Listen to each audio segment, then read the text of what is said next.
사랑하는 성도 여러분, 로마서는요, 바울이 복음을 아주 깊이 있게 설명한 편지입니다.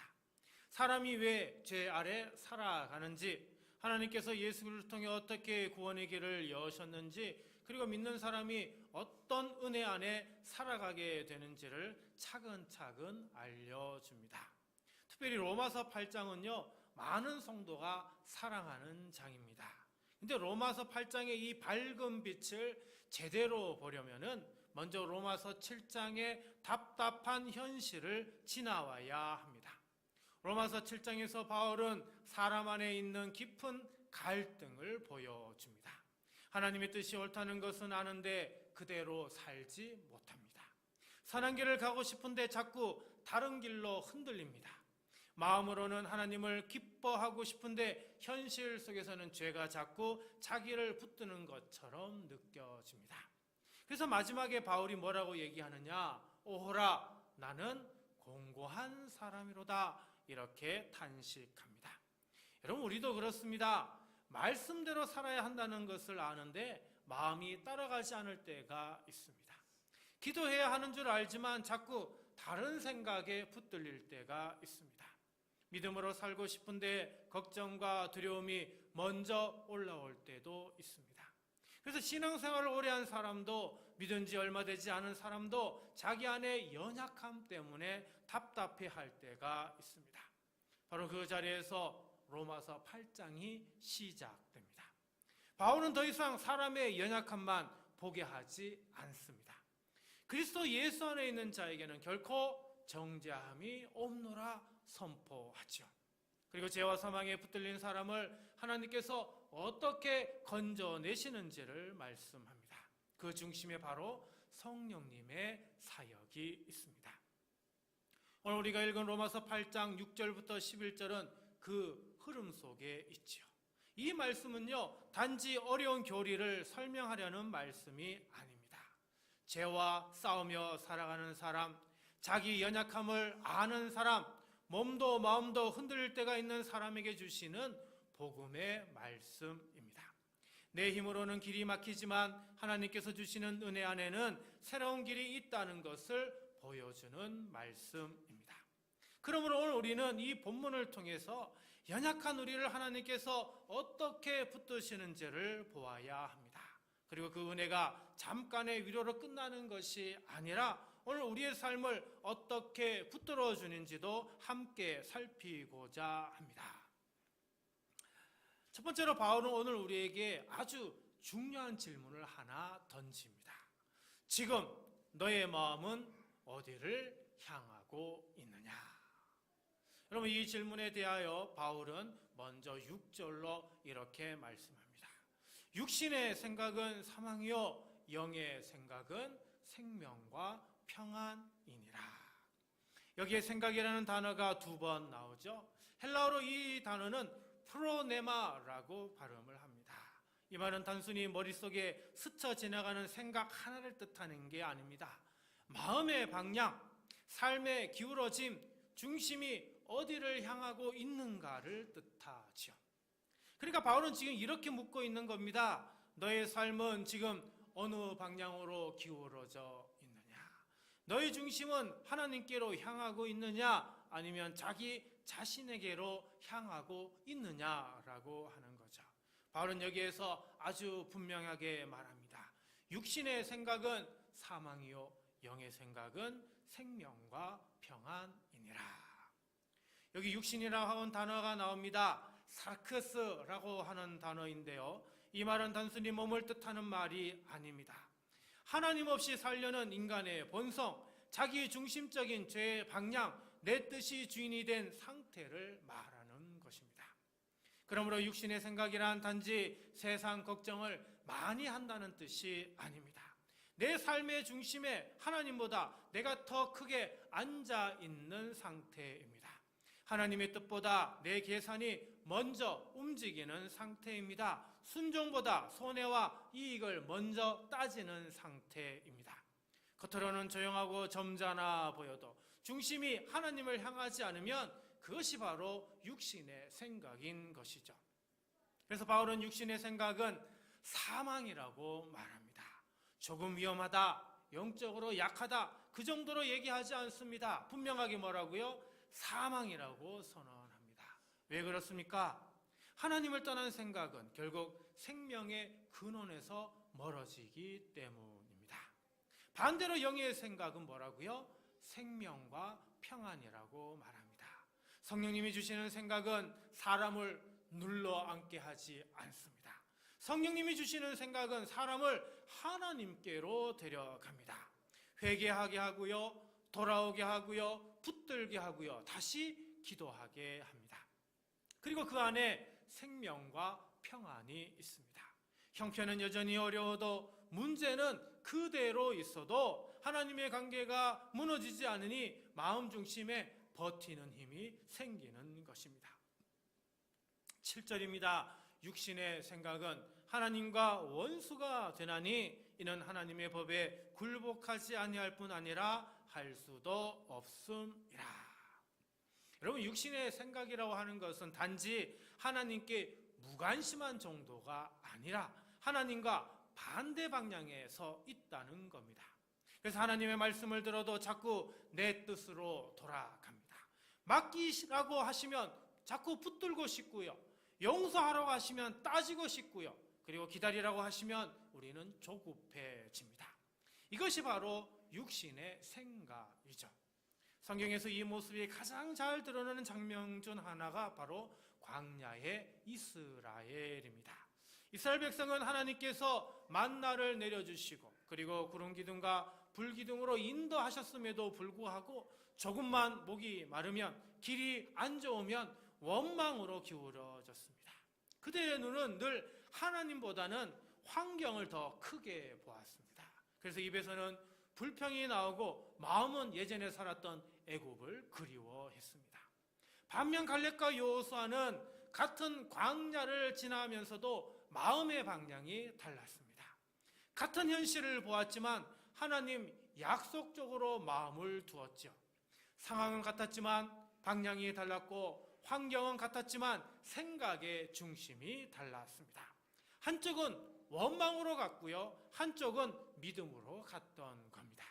결국 사람을 가르는 것은요, 환경의 크기가 아니라 마음의 방향인 것입니다. 사랑하는 성도 여러분, 오늘 우리 안에도 두 생각이 싸웁니다. 내 감정이 옳아, 내 판단이 맞다니까 라며 육신의 생각이 말합니다. 하나님께 맡겨라, 순종해라, 돌아와라, 기도해라, 말씀 앞에 서라 라며 성령님의 생각도 우리에게 말씀합니다. 자, 그렇다면 지금 여러분의 마음은 어디로 기울어져 있습니까? 생명과 평안 쪽입니까? 아니면 염려와 자기중심과 원망 쪽입니까? 8절입니다. 육신에 있는 자들은 하나님을 기쁘시게 할 수 없느니라. 육신의 생각은요, 단지 내 마음을 힘들게 하는 정도로서 끝나지 않습니다. 결국 하나님을 기쁘시게 하지 못하는 자리에까지 가게 만들죠. 왜냐하면 중심이 하나님께 있지 않고 여전히 자기 자신에게 있기 때문입니다. 하나님 앞에 사는 것 같아 보여도 실제로는 내 뜻과 내 감정과 내 판단이 더 앞서 있다면 우리는 하나님을 절대 기쁘게 하게 할 수 없습니다.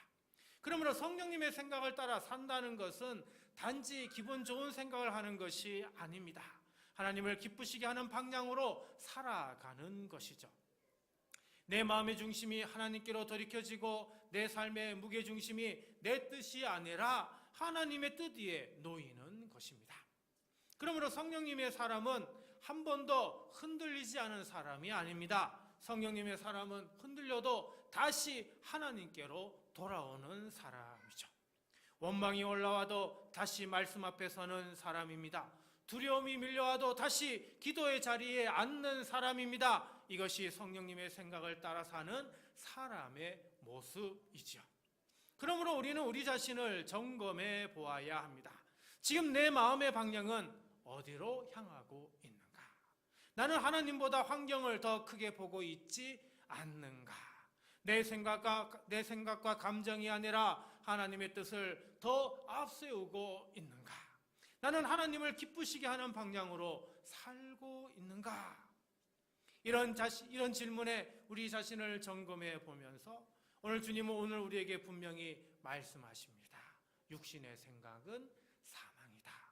영의 생각이 바로 너희에게 주는 생명과 평안이라 말씀합니다. 그러므로 사랑하는 성도 여러분, 우리 안에 계신 그리스도로 말미암아 끝까지 생명과 평안의 길을 걷게 하시기를 간절히 바랍니다. 일대지를 통해서 우리는 이런 질문을 던질 수 있습니다. 자, 그러면 어떻게 내 삶의 방향이 바뀔 수 있는가? 이고요. 어떻게 내가 육신의 생각이 아니라 성령님의 생각을 따라 살아갈 수 있는가라고 하는 질문입니다. 오늘 본문은 그 답을 아주 분명하게 줍니다. 9절 말씀입니다. 만일 너희 속에 하나님의 영이 거하시면 너희가 육신에 있지 아니하고 영에 있나니 누구든지 그리스도의 영이 없으면 그리스도의 사람이 아니라. 여러분, 여기서 가장 중요한 말은 거하시면 거하다라고 하는 단어입니다. 성령님은 멀리 계신 분이 아닙니다. 필요할 때 잠깐 도와주고는 떠나는 분도 아니십니다. 바로 우리 안에 거주하시는 분이시죠. 성도의 신앙생활은 혼자 버티는 삶이 아닙니다. 내 힘으로 겨우 참아내는 그런 삶도 아닙니다. 그러므로 성도는 혼자가 아니죠. 내 안에 하나님의 영이 거하시기 때문입니다. 예배할 때만 하나님이 가까이 계신 것이 아닙니다. 삶의 자리에서도, 눈물의 자리에서도, 흔들리는 순간에도 하나님께서 자기 영으로 우리 안에 함께하여 주십니다. 구약에서는 하나님의 임재가 성막과 성전에서 특별하게 드러났습니다. 하지만 이제 그리스도 안에서 하나님의 영이 자기 백성 안에 거하신다라고 성경은 분명히 말씀해 줍니다. 여러분, 이거는요 정말 엄청난 은혜입니다. 하나님께서 멀리서만 우리를 바라보시는 것이 아니라 우리 안에 거하시며 우리를 붙들어 주신다라고 하는 뜻입니다. 근데 바울은 9절에서 더 놀라운 말을 우리에게 덧붙입니다. 누구든지 그리스도의 영이 없으면 그리스도의 사람이 아니라. 여기서 바울은 하나님의 영이라고 했다가 또 곧 그리스도의 영이라고 말하기도 합니다. 이것은요 성령님이 막연한 힘이나 분위기가 아니라는 걸 얘기해 줍니다.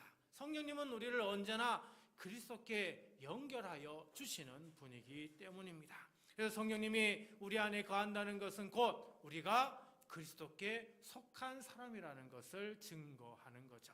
여러분, 이 말씀은 아주 중요합니다. 교회를 20년 이상 오래 다닌다고 해서 저절로 그리스도의 사람이 되는 게 아닙니다. 교회에서 장로 직분을 받고 안수집사 직분을 받고 권사 직분을 받는다고 해서 그것이 본질이 아닙니다. 성경 지식이 많다고 그것만으로 충분한 것도 아닙니다. 너는 정말 그리스도께 속한 사람이냐? 그리스도의 영이 내 안에 계시냐? 참된 성도는요 겉모습이나 경력이 아니라 성령님께서 그 안에 거하시며 그 사람을 그리스도께 붙들어 두시는가로 드러나는 것입니다. 그런데 성령님의 거하심을 너무 극적인 체험만으로 생각해서는 또 아니 됩니다. 어떤 날은 우리가 마음이 뜨겁기도 하지만 어떤 날은 메마를 수도 있습니다. 어떤 날은 기도가 정말 잘 되지만 어떤 날은 답답할 때가 있습니다. 그러므로 성령님의 내주는 감정의 높낮이에 따라서 왔다 갔다 하는 게 아닙니다. 죄를 슬퍼하는 마음, 말씀 앞에서 찔리는 그런 마음, 하나님께 돌아가고 싶은 마음, 기도하지 않으면 답답한 마음, 넘어져도 다시 주님께 가고 싶은 마음, 이 모든 것 속에 성령님의 흔적이 그대로 남아있는 겁니다. 성령님은 하나님의 백성 안에 거하시며 그 사람을 끝까지 그리스도께 붙들어 두시는 분이시죠. 10절은 그 은혜를 더 깊이 말씀해 줍니다. 또 그리스도께서 너희 안에 계시면 몸은 죄로 말미암아 죽은 것이나 영은 의로 말미암아 살아 있는 것이니라. 이 말씀은 정말 정직합니다. 예수 믿는다고 몸의 연약함이 즉시 다 사라지는 게 아닙니다. 우리는 여전히 피곤합니다. 아플 수 있고요. 늙어갑니다. 눈물도 있고 한숨도 있고 몸에 한계도 있습니다. 여전히 우리는 죽음의 현실 아래 있습니다. 그런데 바울은 거기서 멈추지 않지요. 뭐라고요? 영은 의로 말미암아 살아있는 것이니라. 겉은 약해 보여도 우리 안에는 생명이 있습니다. 몸은 지칠 수 있어도 우리 속사람은 살아 있습니다. 눈에 보이는 현실은 무거워도 보이지 않는 곳에서 하나님의 생명이 움직입니다. 왜냐하면 그리스도께서 우리 안에 계시기 때문입니다. 성경에서 다윗을 보면요, 이 모습이 잘 드러납니다. 다윗은 사울에게 쫓기며 광야에서 또 동굴을 또 돌아다닙니다. 삶은 정말 불안했고요, 형편은 초라했고, 그리고 마음이 흔들릴 때도 있었습니다. 그러나 그는 절대 버려진 사람이 아닙니다. 하나님께서 함께 하시기 때문입니다. 겉모습보다 더 중요한 것은 그 안에 누가 함께 하시는가입니다. 그러므로 오늘 우리는 이렇게 우리 자신에게 물어봐야 합니다. 나는 내 신앙을 내 감정과 형편으로만 판단하고 있지는 않은가? 나는 내 안에 거하시는 성령님 때문에 내가 그리스도께 속한 사람임을 믿고 있는가? 겉으로는 약해 보여도 안에는 하나님의 생명이 있다는 그 사실을 지금 내가 붙들고 있는가? 이런 질문을 우리 자신에게 돌아보며 점검해야 됩니다.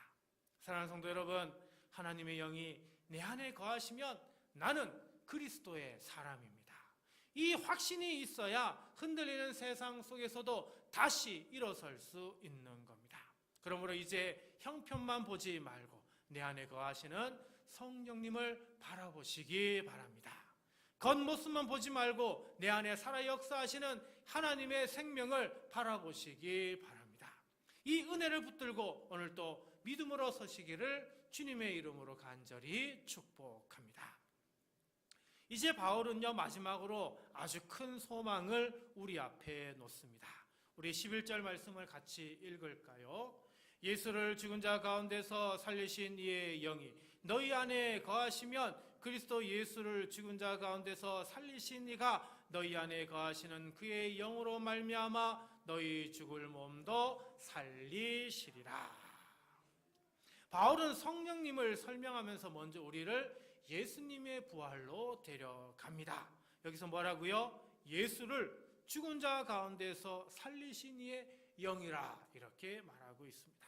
자, 여러분, 이 말씀은 성령님은 죽음 앞에서 아무것도 못하시는 분이 아니라는 겁니다. 예수님을 무덤에 그대로 두지 않으시고 죽은 자 가운데서 일으키신 하나님의 영이시다라고 하는 거죠.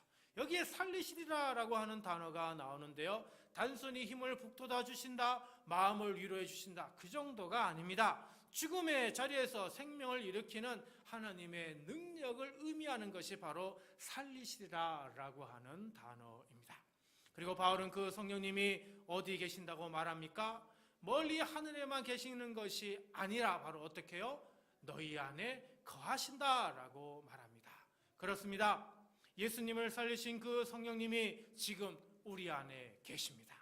죽음을 이기신 그 능력의 영이 바로 내 안에 계십니다. 그러므로 성도의 삶은 겉으로 약해 보여도 끝난 삶이 아닙니다. 하지만 바울은 우리의 현실도 숨기지 않죠. 그가 뭐라고 얘기합니까? 너희 죽을 몸이라고 이야기를 합니다. 그렇습니다. 우리 몸은 영원한 몸이 아닙니다. 피곤해지고 병들고 쇠하고 결국 죽음을 맞이할 수밖에 없는 그런 몸입니다. 성경은 우리의 현실을 미화하지 않습니다. 예수 믿는 사람도 몸이 아플 수 있습니다. 성도도 병원에 가야 합니다. 그런데 바울은 그 죽을 몸을 가리켜 마지막에 뭐라고요? 너희 죽을 몸도 살리시리라. 이것이 기독교 복음의 놀라운 점입니다. 기독교는요, 영혼만 구원받는다고 말하지 않습니다. 하나님은 어떻게 해요? 몸까지 회복시킨다고 말씀합니다. 마지막 구원은 마음의 위로에서 끝나지 않고요, 부활의 영광으로 완성되는 겁니다. 오늘 내 마음에 평안함을 주시는 성령님은 마지막 날 우리의 몸까지도 새롭게 하여 주시는 성령님이신 것입니다. 에스겔 37장에는 선지자가 마른 뼈들이 가득한 골짜기를 보게 되죠. 그 뼈들은요, 너무 말라 있어서 이미 끝난 것처럼 보였습니다. 희망이 없었고 가능성이 없었습니다. 그런데 하나님의 영이 임하시자 뼈들이 이어지고요, 살이 붙고요, 생기가 들어가서 큰 군대가 되었습니다. 여러분, 이 장면은 하나님의 영이 얼마나 절망적인 자리에서도 생명을 일으켜 주시는가를 보여줍니다. 사람이 보기엔 끝난 자리, 완전히 말라버린 자리에서도 하나님의 영은 생명을 만들어 주십니다. 사랑하는 성도 여러분, 우리도 이 땅에서 몸의 한계를 느끼며 삽니다. 병원에 갈 때가 많습니다. 약을 먹어야 할 때도 많습니다. 몸이 예전 같지 않다는 사실 때문에 마음이 무거울 때도 있습니다. 저 역시 무릎이 불편해서 오랫동안 서 있기가 힘들 때도 있고요. 오래된 허리 통증 때문에 고생할 때도 종종 있고요. 어깨가 아파서 병원을 찾을 때도 있습니다. 이처럼 우리 모두는요, 몸의 한계를 느끼며 살아갑니다. 이것은 믿음이 없어서가 아닙니다. 우리가 아직 죽을 몸을 가지고 살기 때문입니다. 그러나 그 모든 현실 위에 하나님께서 말씀합니다. 너희 죽을 몸도 살리시리라. 오늘 우리는 이 말씀을 붙들어야 합니다. 성령님은 나를 오늘만 붙들어 주시는 분이 아닙니다. 내일 또 붙드십니다. 마지막 날에도 붙드십니다. 그리고 죽음의 경계를 넘어 부활의 아침까지 우리를 붙드십니다. 그러므로 이 시간 우리 자신을 점검해야 합니다. 나는 지금 몸의 약함과 현실만 바라보며 낙심하고 있지는 않는가? 나는 예수님을 살리신 성령님이 지금 내 안에 거하신다는 사실을 믿고 있는가? 나는 죽을 몸도 살리시겠다는 하나님의 약속을 정말 붙들고 있는가? 사랑하는 성도 여러분, 이제 낙심을 멈추고 하나님만 붙드시기 바랍니다. 몸의 약함보다 크신 하나님을 바라보시기 바랍니다. 현재의 통증보다 크신 약속을 붙드시기 바랍니다. 우리 주님을 살리신 성령님께서 우리도 끝까지 살리실 것을 믿고 오늘을 견디게 하시기를 주님의 이름으로 간절히 축원드립니다.